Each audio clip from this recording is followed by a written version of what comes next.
it like the Cars? New wave, rock, they brought it all together in such a beautiful way. And that studio version of that song opens with some palm-muted guitars, those Bohemian Rhapsody-esque vocals that come in, and Ric Ocasek, the Noodle, as they called him, a singular figure. And those are some of the words that I'm using, but also the opening words to a new book about the Cars. Before I talk about that book, we got to just say the Cars, of course, that debut album, many say it's a perfect one. The album sold 6 million copies. It was the Billboard Top 200 albums chart for 139 weeks.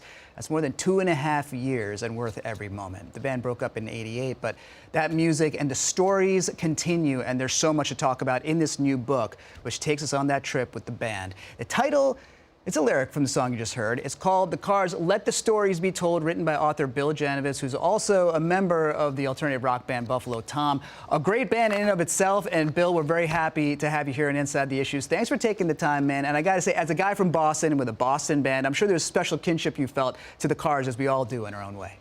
Oh, for sure. Thanks for having me, Amrit. Yeah, I mean, Boston was really sort of crucial to their development in many ways, and we were sort of one of the bands that inherited their legacy in some ways. Not to the extent of record sales or a thing, but you know, we were part of the whole sort of scene that they fostered. Yeah, I mean, like, you know, I got to say that Buffalo Tom's amazing. I think a lot of folks in our audience probably know because we talk about good music on the show a lot. Buffalo Tom, a great band. And your voice comes through as a writer, as a fan of music, a person who understands music, and just the breeziness is great. So first of all, congratulations on that and the pros. And the Cars deserve that treatment. You tell this great story about how in 2018, Brandon Flowers of the Killers, who's a huge fan of the Cars, is up there inducting them into the Rock Hall of Fame. And he's saying, you know, back in 1978, the Cars won Best New Artist in a Rolling Stone Readers poll. And Brandon Flowers said, they still sound new to me today. And I feel like a lot of people feel that way, artists and fans alike. What is it about them that makes them so timeless? Well, I mean, they struck on this magical they tapped into the zeitgeist in '78, but that zeitgeist is a sort of a classic one, right?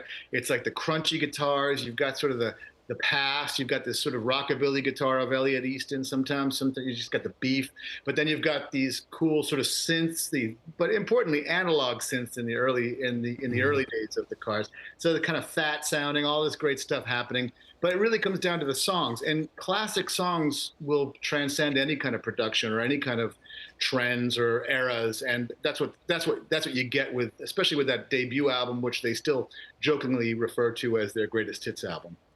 Right, and for good reason. I mean, there are so many hits on that record. They came out like fully formed, you know, like Athena popping from Zeus's head in a way. And also, we just think about the fact that they had the image. They had some videos thanks to their collaboration, as you write about, Jerry Casale and Devo. We had Mark Mothersbaugh on the show not so long ago, and like you say it, Devo and the Cars, right? They were kind of the bands that we think about when we think about the MTV era.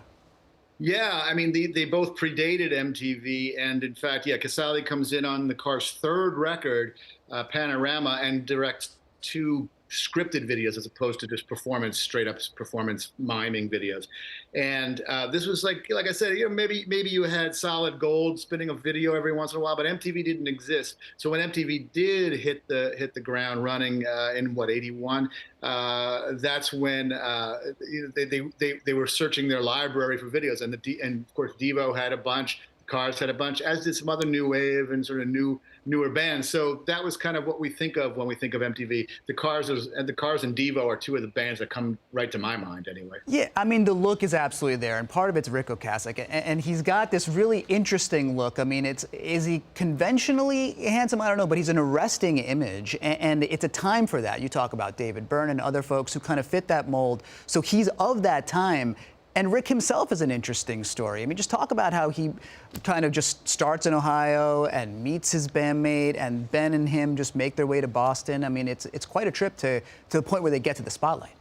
Yeah, I mean, you know, they seem like an overnight sensation that came out of nowhere, right? But unlike the band Boston, which really sort of did come out of nowhere, came out of a basement in Newton, Massachusetts, nobody knew who they were. The Cars had just formed within the year of recording their debut, but these iterations had been starting with, like you said, Ben Orr and Rick out in Ohio. They met, you know, in '68 or so. So they've been together for about 10 years by the time their debut came, and they go through all these permutations and different iterations. They're casting off members. They're keeping some. They're going through different kinds of styles and songs, from like Laurel Canyon type of singer-songwriter stuff to, almost Steely Dan stuff. And then they finally hit it all. Everything comes together and coalesces for that first record. So yeah, you see the tip of the iceberg, but there was a lot of work leading up to it.